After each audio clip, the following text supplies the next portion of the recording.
Salmo de número 42.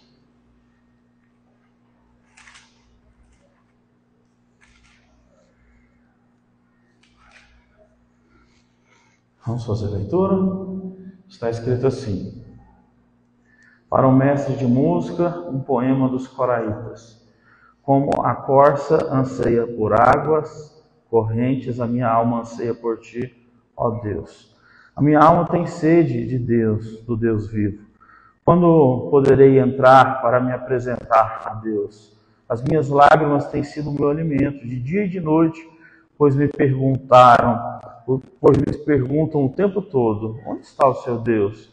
Quando me lembro dessas coisas, eu choro angustiado, pois eu costumava ir com a multidão, conduzindo a procissão à casa de Deus, com cantos de alegria e ações de graça, em meio à multidão que festejava. Por que você está tão triste assim, ó minha alma? Por que está assim tão perturbada dentro de mim? Põe a sua esperança em Deus, pois ainda o louvarei. Ele é o meu Salvador e o meu Deus. A minha alma está profundamente triste. Por isso de ti me lembro desde a terra do Jordão, das alturas do Hermon, desde o monte Mizar. Abismo chama abismo ao rugir das tuas cachoeiras. Todas as tuas ondas e vagalhões se abateram contra mim. Concede-me, ó Senhor, o seu fiel amor de dia, e de noite esteja comigo a tua canção. É a minha oração ao Deus que me dá vida. Direi a Deus, minha rocha: por que se esqueceste de mim? Por que devo sair vagueando e pranteando, oprimido pelo inimigo? Até os meus ossos, eles sofrem de agonia mortal, quando os meus adversários zombam de mim. Pergunta-me o tempo todo: onde está o seu Deus? Por que você está assim tão triste, ó minha alma? Por que está assim tão perturbada dentro de mim? Põe a sua esperança em Deus, pois eu ainda o louvarei. Ele é o Senhor, o meu Deus. Vamos fazer uma oração? Senhor, nós queremos orar nesse dia e pedir: fala conosco. Aceita, Senhor Deus, os nossos cânticos. Perdoe os nossos pecados. Abençoe as crianças que vão aprender a sua palavra agora, Senhor Deus, ali com as professoras. Permita, Senhor Deus, que nós possamos ser edificados pela sua palavra, porque está escrito que a sua palavra é como uma semente e que o nosso coração é como, ó Deus, uma terra. E essa terra pode estar cheia de espinhas ou de pedras, ou pode ser uma terra preparada para receber, ó Deus, a semente. O nosso coração esteja pronto para receber a palavra do Senhor, porque de fato a sua palavra, ó Deus, é ela que nos produz, é ela que dá para nós a luz verdadeira. Por mais que nós tentemos acertar com todas as nossas forças, sem, ó Deus, a direção do Senhor, nós não vamos conseguir. Nós não podemos relativizar a verdade. A verdade está, Senhor Deus, para todos nós, e assim nós vamos considerar ela em todo o tempo. Muito obrigado. Assim nós fazemos essa oração, em nome de Jesus. Amém. Amém. Uma coisa que algumas pessoas se perguntam, né? O que é a verdade? A gente vive num tempo onde as pessoas elas têm verdades diferentes. Por isso que esse termo, a minha verdade, né, se tornou algo geral. As pessoas gostam de falar sobre a minha verdade, né, e não sobre uma verdade estabelecida. A verdade é que não existe a minha verdade, a sua verdade.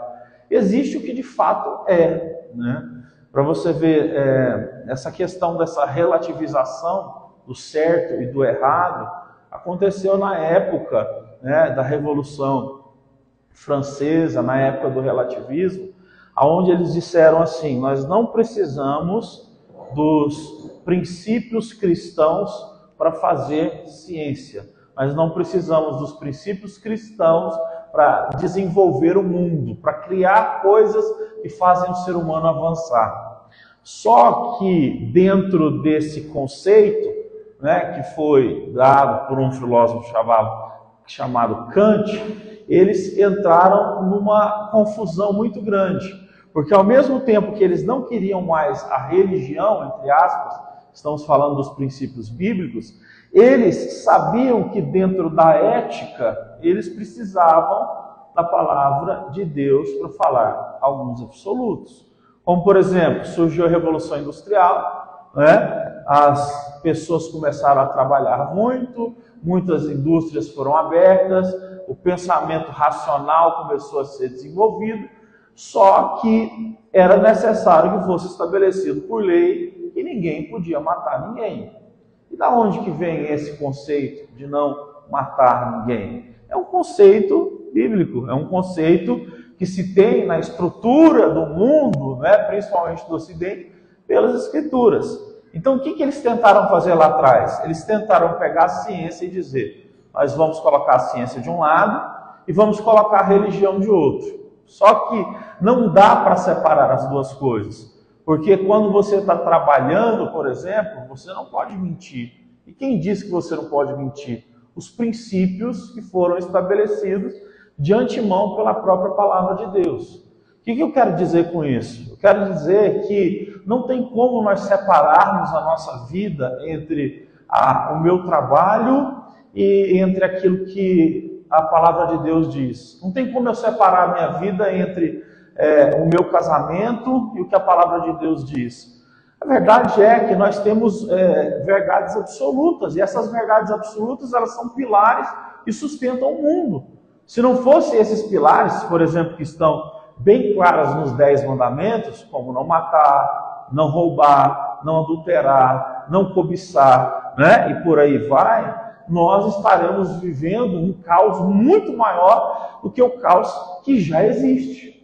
Então você pode compreender um pouco isso, por mais que as pessoas elas queiram fazer um dualismo, que é puxar uma coisa para cada lado, tipo assim, não, na minha vida financeira ninguém se mete, na minha vida profissional ninguém se mete, agora na questão de Deus, da igreja, eu vou buscar Deus e vou orar. Por mais que a gente tente fazer isso, é impossível que isso aconteça. A nossa vida, ela é um compartimento só, ela não é, sabe, corpo e espírito. Ela é espírito e corpo juntos. Então não tem como fugir disso. E é baseado nisso que a gente vem aqui no Salmo 42, que foi um salmo escrito pelos filhos de Corá. Corá, ele não foi um homem bom. Corá, você vai encontrar ele em Números capítulo 13, quando ele chama 2 outros homens, chamados Datã e Abirão, para se levantarem contra a autoridade de Moisés. Eles se levantam e dizem assim, Moisés, você não tem mais autoridade para guiar esse povo. Nós guiaremos o povo. Sabe o que Moisés fez? Primeira coisa, dobrou o joelho e colocou o rosto no chão. Era sempre isso que Moisés fazia quando alguém se levantava contra ele. Isso é uma coisa que deve estar em nós. Sempre que alguém se levanta contra você, sem que você não esteja fazendo nada, fique na sua, coloque isso em oração. Você não deve fazer mais nada, certo? Além disso, eu até postei uma frase do Bruce Lee, né, em que ele diz, se você sempre tiver uma reação emocional quando alguém se manifesta contra você, você não é controlado pelo domínio próprio, você é dominado pelas palavras de qualquer um. Se sempre que alguém se levanta para te ofender, o que sai da sua boca é ofensa também, você é controlado por palavras de pessoas, e não pelo que de fato habita dentro de você. Então, se eu me torno o que o outro então de fato eu não sou nada. Porque se eu xingo quando me xingam, eu não presto. Se eu mato quando tentam me matar, eu não presto. Se eu xingo, se eu roubo quando tentam me roubar, também não.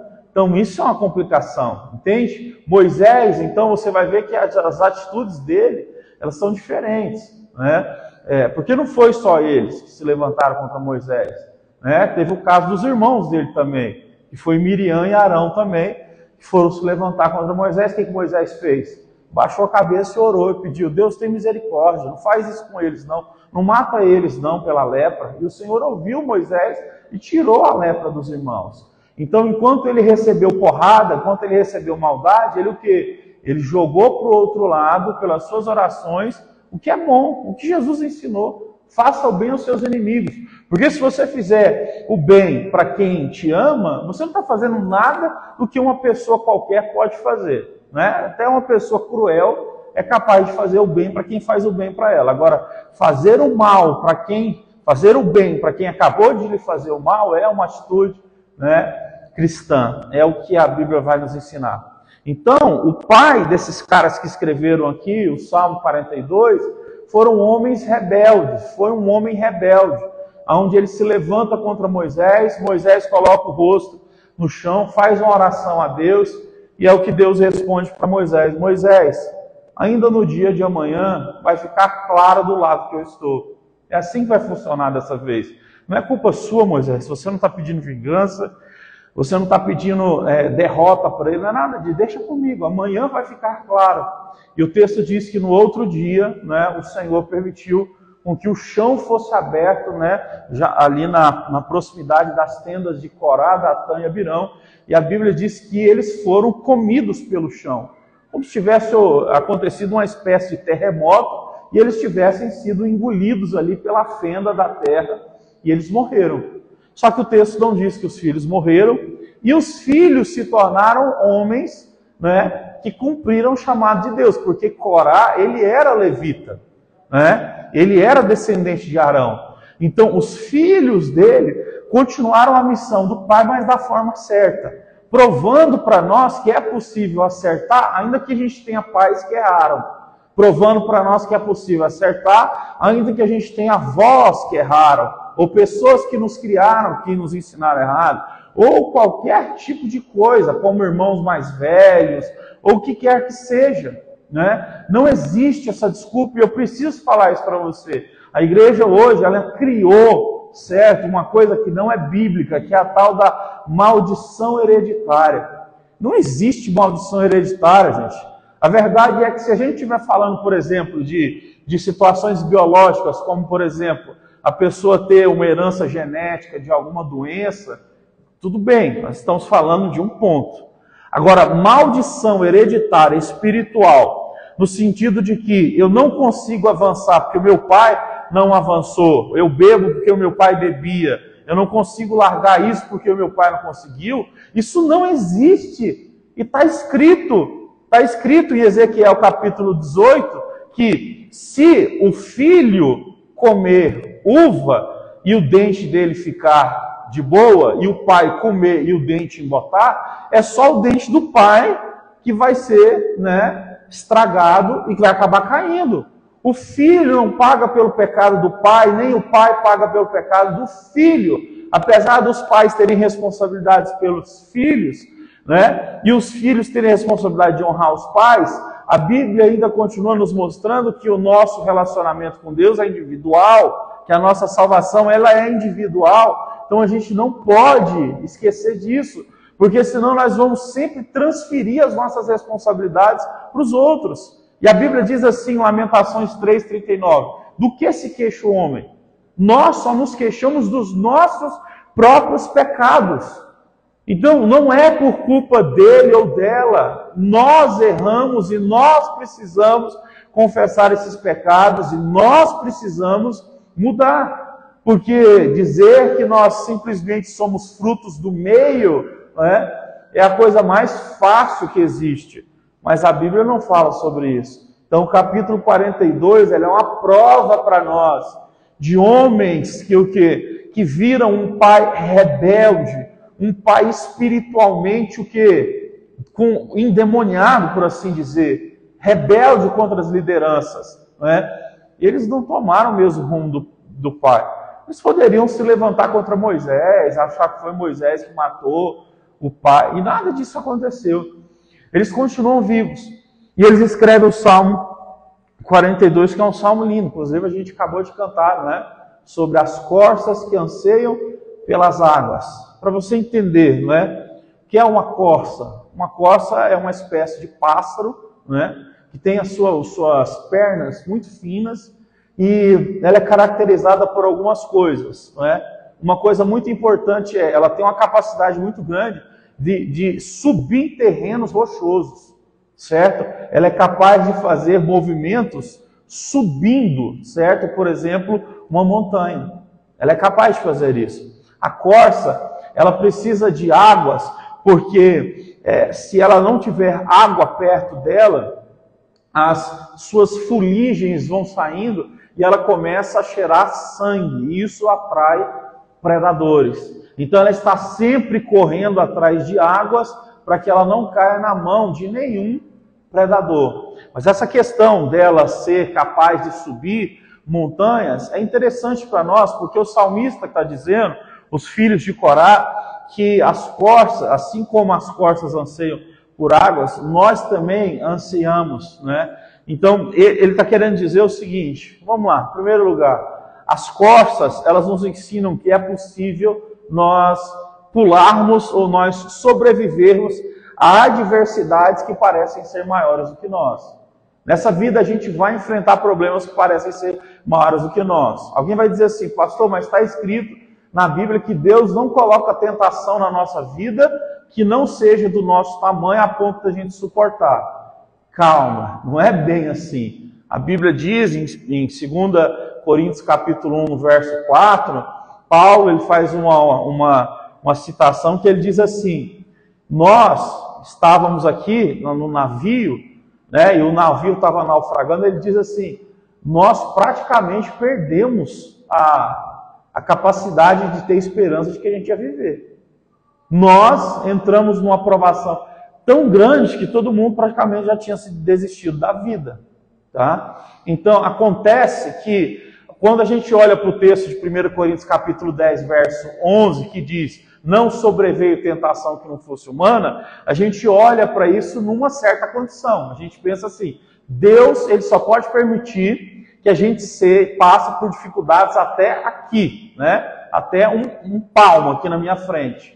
Só que, por exemplo, se você olha para o que Paulo passou, que foi naufrágios, dificuldades, e você olha, por exemplo, para Deus dizendo para o próprio diabo, o diabo, você pode tocar na vida de Jó, você pode inclusive tocar na saúde dele, tocar nos bens materiais dele, porque até aí você vai, agora o resto, matar ele você não vai. Você vai perceber então que as provações que Deus coloca na nossa vida, elas podem ser maiores do que as que a gente imagina que a gente vai passar.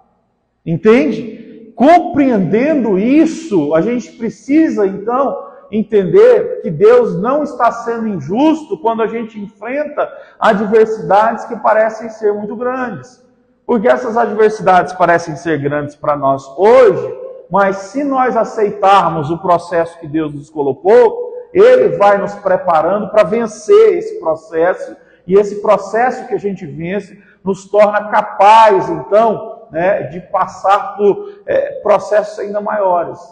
Olha, não tem como Deus estruturar uma pessoa se não for mexer com ela por dentro. Esses dias aqui em Goiânia a gente passou perto de um lugar em que eles estavam começando a fazer um prédio.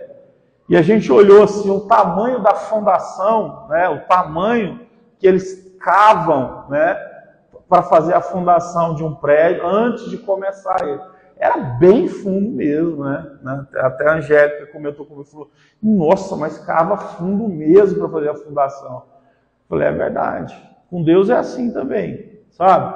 Deus ele permite com que haja um aprofundar dentro da nossa alma muito grande, a ponto da gente não se desviar por conta de coisas passageiras, entende? Essas pessoas que Deus abençoou, primeiro Ele preparou. Porque qualquer bênção que Deus te der, se servir para te afastar dele, já não é bênção mais, é maldição, né? Então, se Deus nos ama, mas nos entrega algo sem nos preparar, é contraditório. Concorda comigo? Então, Deus precisa nos preparar para que dessa forma Ele possa nos abençoar. E essa preparação, ela fala sobre algumas coisas difíceis, como fazer a fundação de um prédio. Talvez seja a parte mais difícil. Tem que ser a parte mais pesada, tem que ser a parte mais dura, porque tudo o resto vai depender daquilo ali. Não é? Então, o que está dentro do meu coração e do seu, a nossa capacidade de vencer a impaciência, a nossa capacidade de vencer pessoas cruéis, a nossa capacidade de vencer gente manipuladora, a nossa capacidade de vencer pessoas que têm um coração ruim, gente maligna, gente que gosta de puxar o tapete das outras, sabe? A nossa capacidade de vencer coisas ruins, elas vão sendo aumentadas por Deus. a ponto não da gente aceitar essas coisas. A gente nunca vai aceitar o pecado na nossa vida, mas nós vamos conseguir passar por aquela situação sem que aquilo domine o nosso peito. Não é? É o que eu estava falando da frase do Bruce Lee. Ele diz: se você tiver sempre uma reação emocional quando alguém desperta em você algo ruim, você não está preparado. Literalmente você não está preparado para uma luta, por exemplo. Não é? Usando um exemplo, pessoas que praticam algum tipo de esporte de alto rendimento, se elas não tiverem um psicológico bem preparado, elas não conseguem ir longe. Tem muita gente cheia de talento que não foi longe por causa do psicológico. E aí a gente pode enumerar um monte de pessoas, não é? Um monte, por exemplo, de jogadores de basquete, jogadores de futebol, lutadores de boxe, pessoas que tinham muito talento, mas que não conseguiram preservar as suas vidas, por exemplo, fora das drogas, fora desse mundo. Quando colocaram eles no pedestal, eles caíram, né? Por exemplo, o Mike Tyson era para ele ter feito mais do que ele fez. Apesar dele ser, né, uma lenda, era para ele ter feito mais do que ele fez. Se a gente for olhar para o Brasil, né, que é um canteiro de pessoas despreparadas e que não estão importando com essa preparação que eu estou dizendo, vem do fundo do coração, a gente teria jogadores que teriam ido mais longe, né? Jogadores que fizeram muito, claro que fizeram, mas poderiam ter ido muito mais longe, como Romário, Ronaldinho Gaúcho, o próprio Neymar, não é? Mas eles não vão porque eles estão presos num estilo de vida que é o estilo de viver a tentação, não de superar ela, entende? Então, nós somos chamados realmente pela palavra de Deus para a gente ir mais longe, ir mais longe. E esse ir mais longe é entender que nós temos que ser como as corças. As corças são animais rápidos quando elas estão subindo, certo? As montanhas. Deixa eu te dizer uma coisa. Alguém escreveu, se eu não me engano, foi A.W. Tozer, que uma tentação, o pico dela vai de 3 a 5 minutos. O pico de uma tentação, certo? Ela vai de 3 a 5 minutos. Se nesse período em que você estiver passando pelo auge de uma tentação, seja o que for, seja pegar dinheiro roubado, seja cair em adultério, seja o que for, certo? Se você consegue sair disso, você corre, sei lá, você vai fazer exercício físico, você simplesmente se dobra diante de Deus, se joga em qualquer lugar para orar, você lê a Bíblia, você começa a gritar pedindo socorro por Deus, certo? Em 5 minutos você vai ver que esse pico da tentação ele vai começar a baixar. Porque essas tentações que existem, elas não são tentações eternas. Elas não vão ficar dentro do seu coração punjantes, certo? A vida inteira.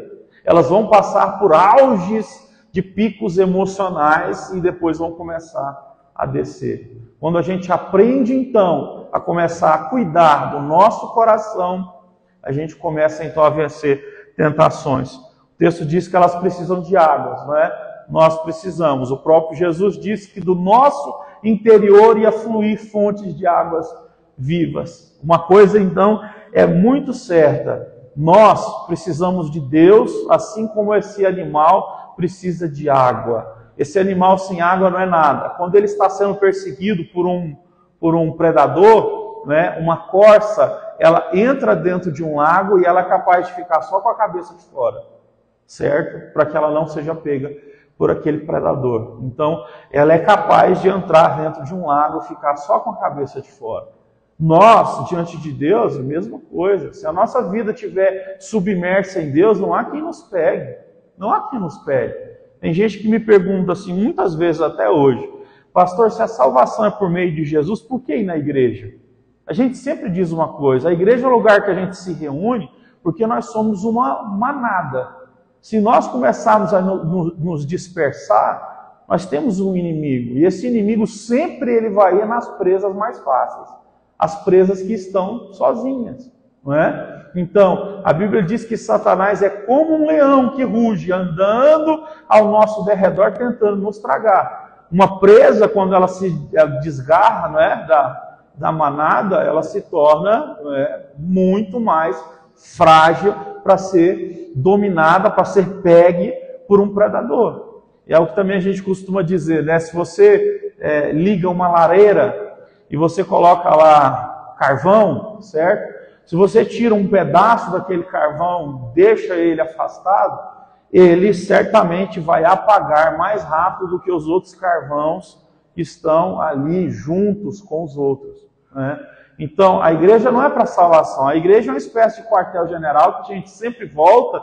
Por quê? Porque a gente volta baleado, o capacete estragou, a arma não tem mais bala, a gente volta para cá então o quê? Para trocar de roupa, a gente volta para cá para pegar um capacete novo, para pegar uma arma nova, para pegar mais munição, para a gente conseguir o quê? Continuar lutando lá fora. Então, de fato, a igreja não salva, mas quando a gente se reúne, nós estamos nos reunindo para nos fortalecer na fé para o nome de Deus ser glorificado. Então, sem muita demora, o texto vai dizer o seguinte, que eles orando, eles dizem assim, a alma está angustiada, Senhor. Mesmo que a gente tenha sede de ti, por 3 vezes nesse texto eles dizem, né? Ó minha alma, aquieta-te no Senhor, porque Ele tem cuidado de ti, Ele é o Deus vivo, Ele vai continuar. E no verso número 3 ele diz assim, as lágrimas têm sido o meu alimento de dia e de noite. De fato, o salmista aqui, ele vai mostrar que ele está passando por alguma espécie de melancolia, o que a gente chama no século XXI de depressão. Ele está se alimentando de lágrimas de dia e de noite. Isso é um quadro depressivo, é uma pessoa que está, né, sem forças para ir além naquela situação. E ele pede muito a Deus que Deus possa dar graça a ele. Meus irmãos, deixa eu te dizer uma coisa. Hoje em dia a gente ainda vive um desequilíbrio, porque eu fico com vergonha, porque eu conheço alguns pastores estudados que acham que pessoas podem vencer a depressão só com a Bíblia. Conheço alguns caras estudados que falam isso. E eu tenho vergonha de quem trata depressão, síndrome do pânico ou qualquer outra doença dessa forma, né, com esse preconceito tosco, com esse preconceito vil, entende? Isso é uma verdade, graças a Deus tem evoluído muito, né? Mas ainda existem pessoas que acham que tratam a depressão só com fé, né? Eu conheço igrejas que mandam pessoas parar de tomar medicamento, porque é pela fé elas vão se curar. Deixa eu dizer uma coisa, eu passei por isso. Eu fiquei 2 anos dentro de casa, sem sair de casa, né? Por causa de síndrome do pânico. E o que acontece? Gente, eu tinha muita fé, eu pregava em tudo quanto é lugar que você pensava de Goiânia. Eu pensava que nunca um mal ia me tocar, porque eu me esforçava para Deus. Porque eu achava que eu estava fazendo certo, pregar para os pobres, pregar para os marginalizados e tal. E eu fiquei doente pra caramba, né? E aí foi quando eu aprendi, então, que se não houver a unidade entre a fé em Deus, que a gente tende a perder essa fé quando começa um problema depressivo. Parece que Deus não existe quando isso acontece. Mas a gente vai lá e entende que Deus existe.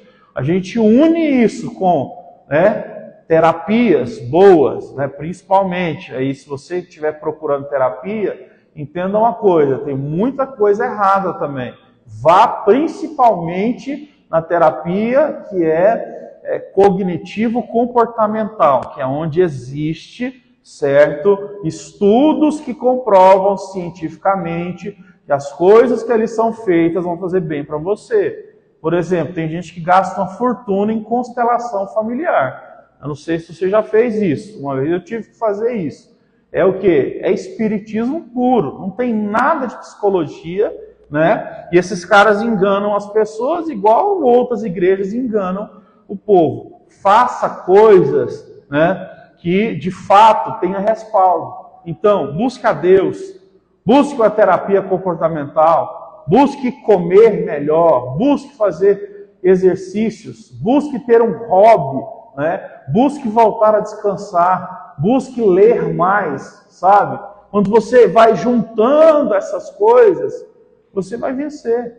Então, você vai encontrar nas Escrituras, né, o próprio Deus nos chamando para usar a inteligência, tá? Então nós somos chamados para usar a inteligência, e esse homem aqui, ele está pedindo a Deus ajuda, e Deus vai ajudar ele, mas não é que Deus vai descer e o anjo vai vir tocar no peito dele e tirar toda a dor que está lá.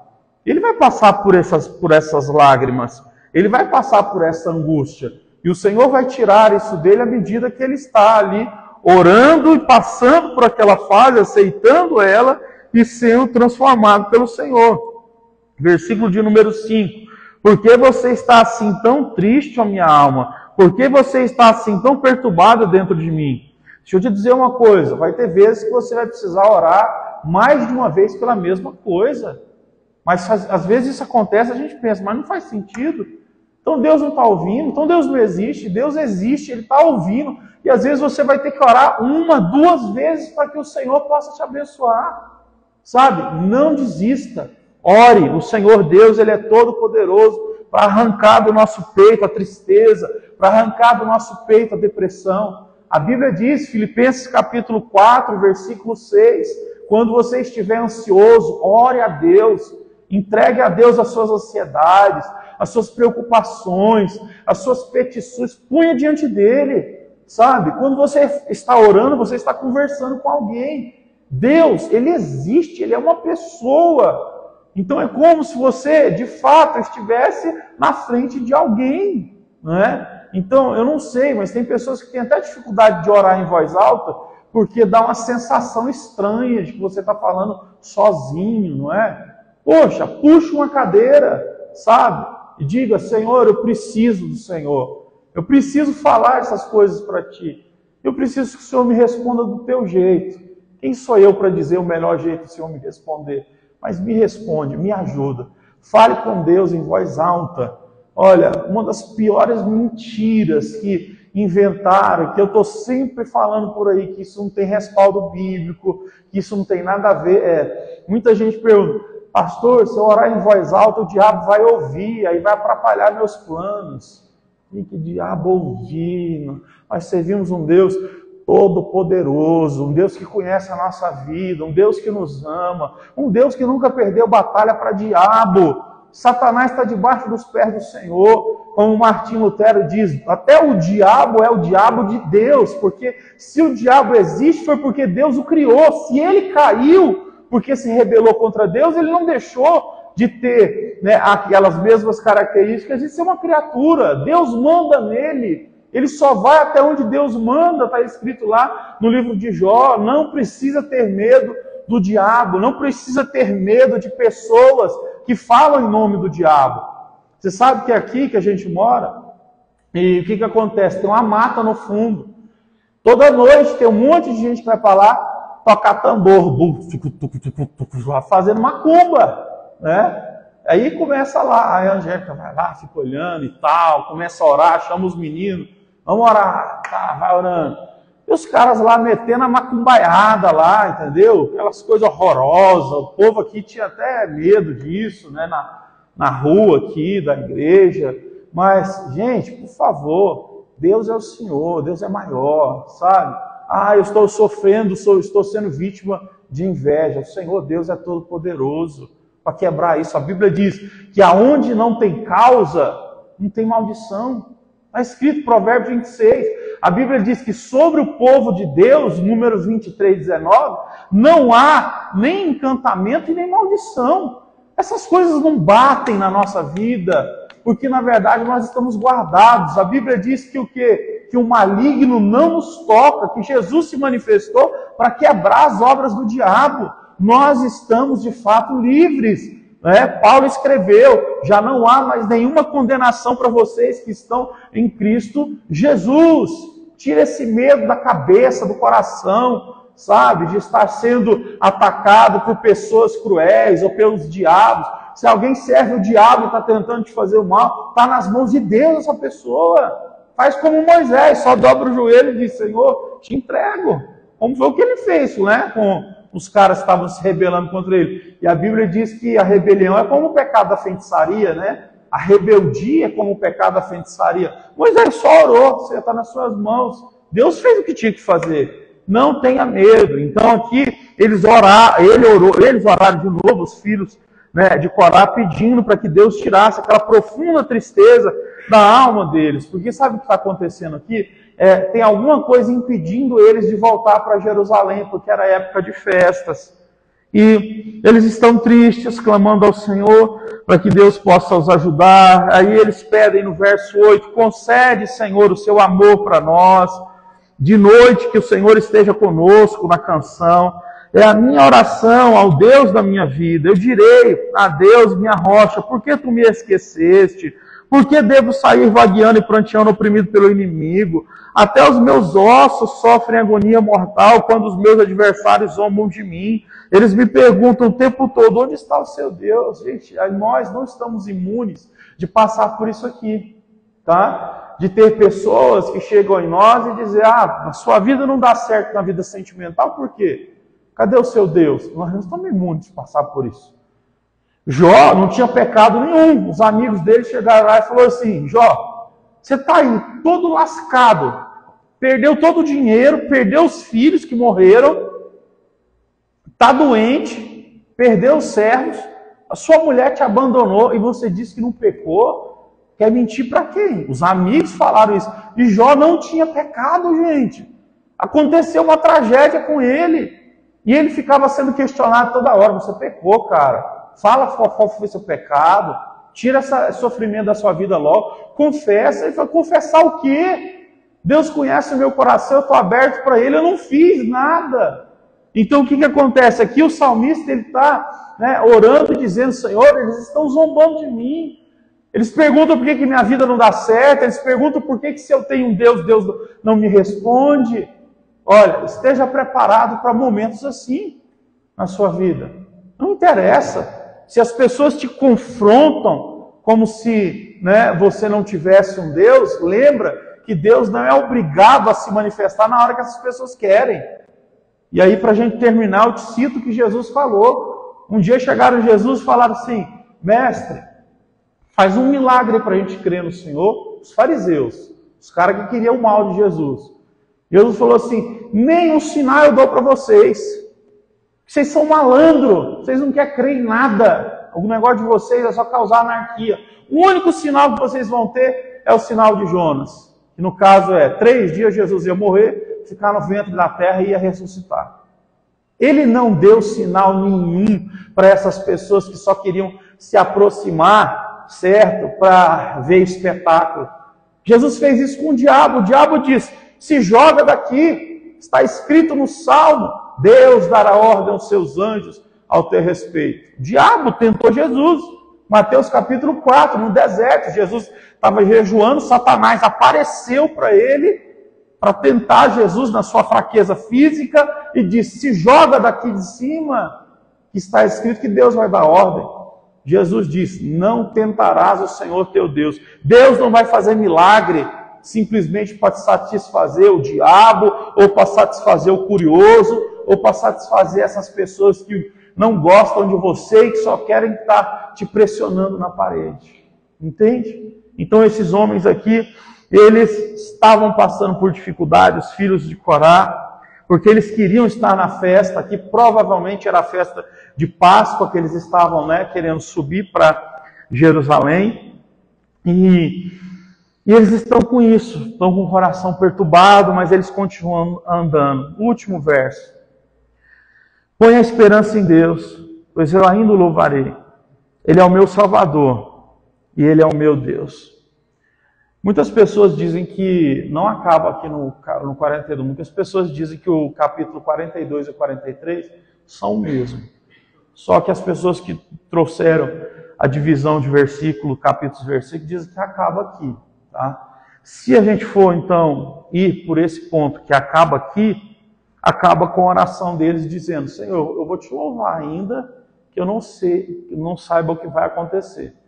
O que eu entendo é que eles estão no caminho de Jerusalém, estão passando por um monte de problema e não estão conseguindo chegar lá, certo? Mas eles dizem, eu ainda louvarei o Senhor. Então, eu preciso que a gente faça uma oração nessa noite. Essa oração é, Deus, eu vou continuar crendo, ainda que esteja difícil. Essa é a oração do verdadeiro cristão. O verdadeiro cristão não é aquele que ora, Deus, o Senhor é obrigado a me dar. O verdadeiro cristão não é aquele, Senhor, o Senhor prometeu, o Senhor tem que fazer hoje. Essa não é a oração do verdadeiro cristão. A oração do verdadeiro cristão é: Senhor, ainda que o Senhor não fizer nada, eu continuo crendo.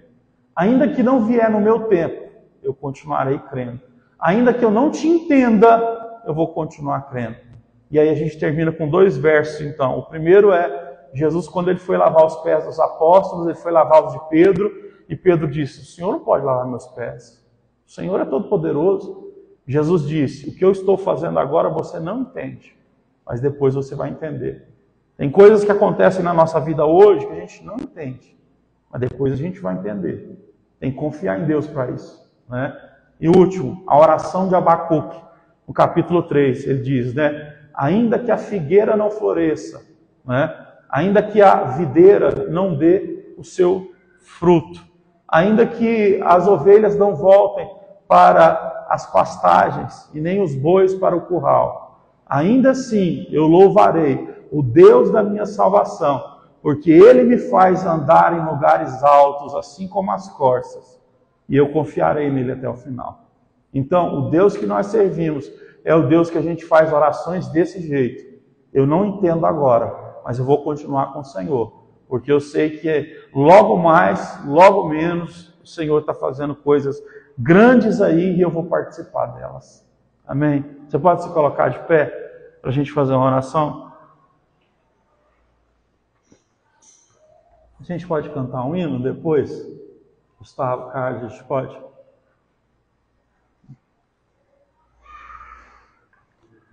Vamos orar. Senhor nosso Deus, a nossa oração nesse dia é: aumenta a nossa fé, Senhor. Que a nossa fé, ela tem essa capacidade, como diz a Tua palavra, ainda que ela seja do tamanho de um grão de mostarda, que ela seja essa fé maravilhosa, que adora ao Senhor em todo o tempo. Às vezes é difícil, às vezes a gente está cansado, sobrecarregado, exausto, cheio de ansiedades, preocupações, medos. Mas eu quero pedir ao Senhor, nos ajude a acreditar, conforme a Tua palavra, o Senhor não fica devendo nada para ninguém. A Sua palavra diz que o Senhor nunca deixou decepcionado os que esperavam no Senhor. Deus, eu sei que todos aqueles que são fortes e corajosos, que andam com paciência e perseverança, estes vão alcançar aquilo que o Senhor prometeu. Pai, se nosso coração ainda não aprendeu a lidar com certos tipos de coisas que nós temos que vencer para passar de nível, por assim dizer, nos ajude a aceitar isso. Não nos deixe viver de reações emocionais. Nos ajude a ter o fruto do Espírito para agir nos momentos em que nós somos tocados, Senhor Deus, por palavras ruins, por ações ruins de pessoas à nossa volta. Senhor, obrigado por esse dia. Obrigado pela Tua palavra. Ajuda-nos, ó Deus, a passar pelos desafios, subir as montanhas. Ajuda-nos a ter essa água viva dentro do nosso coração. Porque essa água, Senhor Deus, que nós obtemos em Ti, nos ajuda para que a gente nunca mais tenha sede. Até então, quando nós estivermos sozinhos, nós vamos saber que sozinhos nunca estaremos, porque o Senhor está conosco. Obrigado porque o Seu Espírito está sobre nós. Enche-nos do Teu Espírito, Senhor. Enche-nos da Tua graça. Tira todo medo, Senhor Deus, de qualquer obra maligna, de qualquer pessoa cruel. Tira dos nossos corações o medo de tudo aquilo que tenta atormentar, ó Deus, ao Teu povo. Em nome de Jesus, dai-nos o coração como o de Moisés, que ora por aqueles que o desafiam. Dai-nos esta graça, Senhor, de ser como os filhos de Corá, que fazem o que é certo, mesmo tendo visto muitos exemplos ruins. Nós, ó Deus, não somos produtos do meio, nós vivemos pela fé no Senhor. E aquele que pela fé anda não pode olhar para trás, porque senão o Senhor não tem prazer com este. Quem botou a mão no arado não pode olhar para trás, porque nós estamos vivendo pela fé. Aceite a nossa oração, ó Deus, e o nosso cântico a Ti.